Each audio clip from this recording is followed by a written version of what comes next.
नमस्कार दोस्तों, मैं आपको ऐसी चमत्कारी यक्षिणी साधना के बारे में बताने जा रहा हूँ जिसे आप एक दिन में सिद्ध कर सकते हो और इसे सिद्ध करते ही आप जो भी इस यक्षिणी से मांगोगे वह ला करके देगी। चाहे फिर वह रुपए पैसा हो, फल फूल हो, या फिर जड़ी बूटियां हो, या कोई अन्य सामान हो, या आपको एक स्थान से दूसरे स्थान जाना हो, तो आपकी इन सभी सिद्धियों में यह आपकी सहायता करेगी और बहुत ही दिव्य और चमत्कारी है। तो आप इस साधना को एक दिन में सिद्ध कर सकते हैं, आप इस यक्षिणी को एक दिन में सिद्ध कर सकते हैं। तो चलिए मैं आपको बताता हूँ, लेकिन इससे पहले अगर आप लोगों ने मेरी वीडियो लाइक नहीं की है तो वीडियो को लाइक कर लीजिए, चैनल को सब्सक्राइब कर लीजिए और घंटी को भी सही प्रकार से दबा लीजिए ऐसी वीडियो पाने के लिए। मैं आपको अपनी इस वीडियो में जो यक्षिणी है उसको सिद्ध करने का तरीका बता रहा हूँ, वो भी एक दिन में। जी हाँ, मात्र एक दिन में आप यक्षिणी को सिद्ध कर सकते हो। और अगर आप सफल हो गए तो दोस्तों निश्चित ही यह आपके समक्ष एक दिन में प्रकट हो जाएगी। जी हाँ, आपके सामने प्रकट हो जाएगी, आपको दिखाई देगी, आप इससे बात कर पाओगे। इसकी आंखें लाल रंग की होती हैं और ये लाल साड़ी पहने हुए होती है। इससे आपको डरना नहीं है, निडर होकर के साधना करना है। यह कमजोर दिल वालों के लिए साधना नहीं है, जो पारिवारिक लोग हैं उनके लिए भी यह साधना नहीं है। जो सचमुच साधना में लिप्त रहना चाहते हैं और जो एकांत में रहते हैं, समझ में आई दोस्तों, तो उनके लिए यह साधना बहुत उत्तम है और बहुत ही दिव्य है। और अगर आप इस साधना को सिद्ध कर लेते हो तो आप कोई भी जादू के खेल दिखा सकते हो, आप बहुत बड़े जादूगर बन सकते हो और इस जादुई यक्षिणी से जादुई शक्तियों के राज जान सकते हो। बहुत ही दिव्य साधना है। तो चलिए मैं आपको बताता हूँ कि आप इसे एक दिन में कैसे सिद्ध कर सकते हैं। मित्रों, इसको सिद्ध करने के लिए विशेष उपाय हैं, विशेष बातें हैं जो आपको ध्यान से सुननी है। और आप ये समझ लीजिए कि जैसे ही आप इसको सिद्ध कर लोगे आपको ऐसी ऐसी अद्भुत शक्तियाँ मिलेंगी कि आप सोच नहीं सकते हो। तो सिद्ध करने के लिए आपको एक एकांत जगह चुननी है, ठीक है। और किन बातों का ध्यान रखना पूरी जानकारी दूंगा, ध्यान से सुनिए। तो सबसे पहले आपको एकांत में अपने खेत के आसपास कहीं आपको वट वृक्ष मिले उसको खोजना है। वट वृक्ष बहुत ही चमत्कारी होता है, बहुत ही दिव्य होता है। वट वृक्ष को बरगद का पेड़ कहा जाता है, जो बहुत ही पुराना हो, कम से कम 40-50 साल पुराना पेड़ हो या 100 साल पुराना हो या 100 साल से ऊपर वृक्ष हो, उसी पर ये सारी क्रिया काम करती है, उसी पर यह साधना जल्दी सफल होती है, ठीक है। तो आपको ढूंढना है बरगद का वृक्ष यानी वट वृक्ष ढूंढना जो बहुत पुराना है, ठीक है। तो दोस्तों आपको क्या करना है कि आपको इसको करने के लिए आपको एक एकांत में वट वृक्ष जो है आपको खोजना है। और जिस दिन आप ये साधना करेंगे वह शुभ मुहूर्त है, पूर्णिमा या चंद्र ग्रहण या सूर्य ग्रहण वाले दिन ही करना है, रात्रि के समय, ठीक है। यानी रात्रि के समय आपको चंद्र ग्रहण या फिर दोस्तों आपको पूर्णिमा वाले दिन ही करना, जिस दिन पूर्णिमा हो और उसी दिन। और आपको ध्यान रखना जब आप इस साधना को करोगे तो आपको वहां पर देखना है कि जो चांद की जो रोशनी है वो एकदम चमकीली होनी चाहिए उस टाइम पर, यानी कि खुला मौसम होना चाहिए, साफ मौसम होना चाहिए, बादल नहीं होना चाहिए और चांद को छुपाने का काम ना करे बादल, ठीक है। तो आपको ये चीज़ें देखना, मौसम खराब ना हो, ठीक है। अन्यथा अगर बादल होगा या चांद छुपा होगा बादल में तो दोस्तों ये साधना असफल हो जाएगी, सफल नहीं हो पाएगी। इस चीज़ का विशेष ध्यान रखना।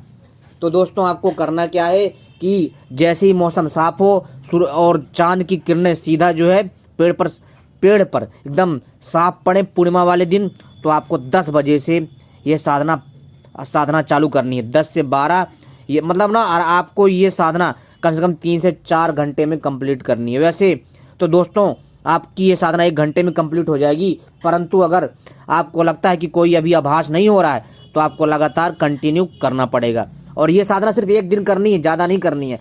सिर्फ एक दिन की साधना करते ही यह यक्षिणी प्रकट हो जाएगी। लाल वस्त्र धारण किए होती है और आंखें लाल होती है, आभूषणों से सुशोभित होती है, बहुत दिव्य होती है और अनेकों दिव्य रसायनों के बारे में जानती है। और जैसी सिद्ध हो जाएगी आप इससे वरदान ले लेना। वरदान कैसे कि जो है मेरी मजबूरी है और मैं मजबूरी में आपको सिद्ध कर रहा हूँ और आप मुझे कभी भी क्षति नहीं पहुँचाओगे और आप मुझे संभालना और मुझसे भूल कर भी कोई गलती ना हो और आपको मेरे कहे अनुसार चलना पड़ेगा। ये सारी आपको शर्तें मनवा लेनी है, समझ में आई बात। और एक सुरक्षा घेरा भी आपको खींच लेना है साधना से पहले। वट वृक्ष के पास आप जब जाओगे तो क्या करना है, 7 परिक्रमा आप लगाओगे, ठीक है। पूर्णिमा वाले दिन 10 बजे के बाद ही करना है या 12 बजे से भी चालू कर सकते हो, ठीक है। तो दोस्तों आपको क्या करना है कि आपको बरगद के पेड़ के 7 परिक्रमा लगानी है। लगाने के बाद आपको वट वृक्ष से प्रार्थना करनी है कि हे वट वृक्ष, मैं आपको प्रणाम करता हूँ और मैं आपसे आशीर्वाद चाहता हूँ कि जो है मैं यहाँ पर आपकी दया से और आपकी कृपा पाने के लिए आया हूँ ताकि मैं वट यक्षिणी को सिद्ध कर सकूँ और अपने कार्य को पूरा कर सकूं और मुझसे कोई भूल हो तो मुझे क्षमा करें और मुझे बुद्धि देने की कृपा करें, ठीक है। और मेरा जो कार्य है वट यक्षिणी को सिद्ध करने में मेरा सहयोग करें। इसके बाद दोस्तों करने के बाद आपको बरगद के पत्ते तोड़ने हैं बड़े बड़े और आपको अपने भोग में आपको खीर बना लेनी है, ठीक है। बढ़िया दूध की और सफ़ेद मिठाई, सफ़ेद खीर बढ़िया आपको वहाँ पर जो है भोग लगा करके रख देना है। और आपको घेरा बना करके सफ़ेद आसन में सफ़ेद आसन बिछा करके एक घेरा बना लेना और आपको बरगद के पेड़ की तरफ मुंह करके आपको बैठना है। कम से कम जो है 2 फुट या 1 मीटर की दूरी हो, ठीक है, ज़्यादा नहीं, ठीक है ना कम ना ज़्यादा, या 2 फुट या 1 मीटर की दूरी हो, फासला हो। इसके बाद आपको वहाँ समझ में आई बात, तो वहाँ आपको भोग रखना है। 7 बार परिक्रमा करने के बाद प्रार्थना करने के बाद और जो है इसके बाद आपको एक सफ़ेद आसन लगाना है और उस आसन के पास एक बड़ा सा घेरा आपको खींचना है, ठीक है। इतना मतलब कम से कम जो है आपको इतना बड़ा घेरा खींचना है ताकि आप उसमें आराम से लेट पाओ, ठीक है ना। लेकिन आपको बैठना है वैसे, तो इस चीज़ का ध्यान रखना। और मैं बड़ा इसलिए बोल रहा हूँ ताकि आपको बाद में आवश्यकता पड़े। और फिर आपको एक जो क्या करना है, एक घेरा खींचना है। किससे खींचना है, तो आपको एक घेरा खींचना है। तो सबसे पहले आपको क्या करना है, जहाँ पर भी शिव मंदिर हो वहाँ से पूजा का गंगा उसका जल ले आना है, ठीक है। उसके जल को लेकर के आना है। और जब आप घेरा खींचोगे वहाँ पर तो दोस्तों उस एकदम गड्ढा मतलब बढ़िया सा घेरा खींचना, गाढ़ा मोटी लाइन का, और उसमें इतना पानी ले करके आना है और वहाँ का, ठीक है।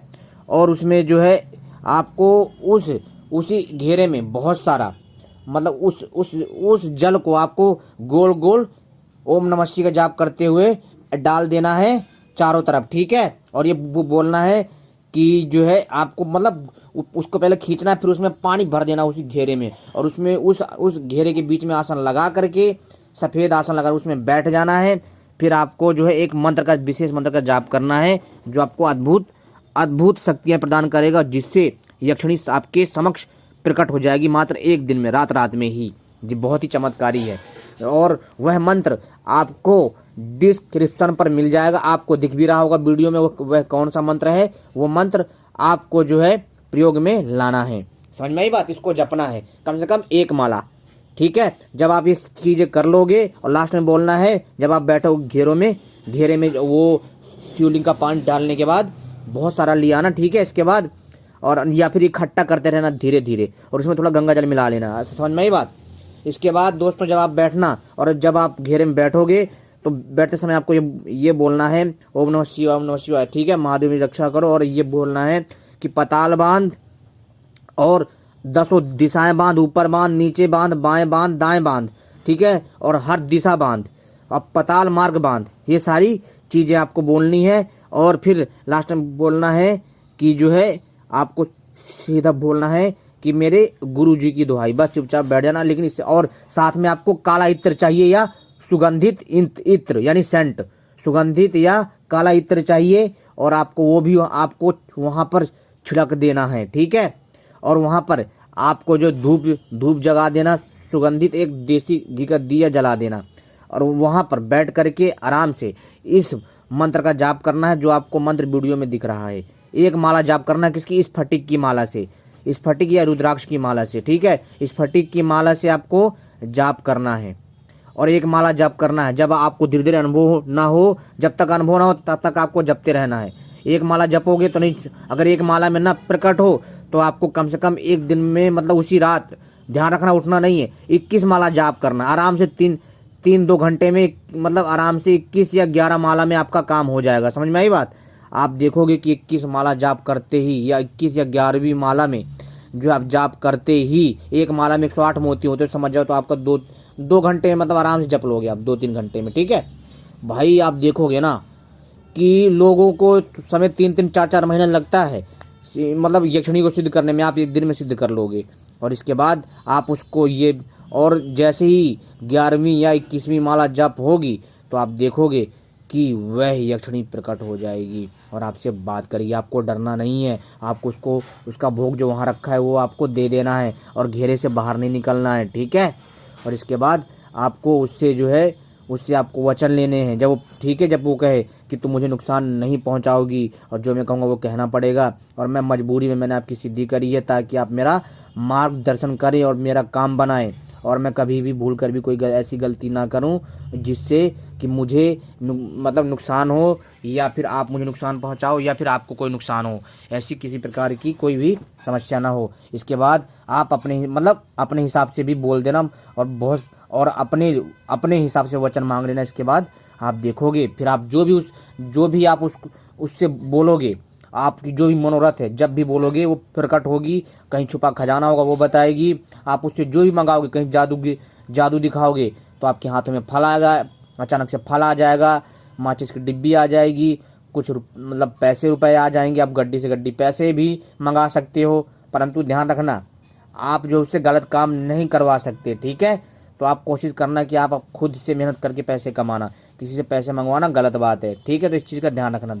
तो दोस्तों, ये है अद्भुत साधना। इसको करने से आपको अनेकों राज पता चलेंगे। जब वो प्रकट हो जाएगी तो आपको बहुत सारे नॉलेज हो जाएगी, तभी आपको पता चलेगा। उम्मीद करता हूँ जानकारी पसंद आई होगी। ऐसी ही जानकारी पाने के लिए आप सभी हमसे जुड़े रहें। आपने वीडियो देखी, आपका बहुत बहुत आभार।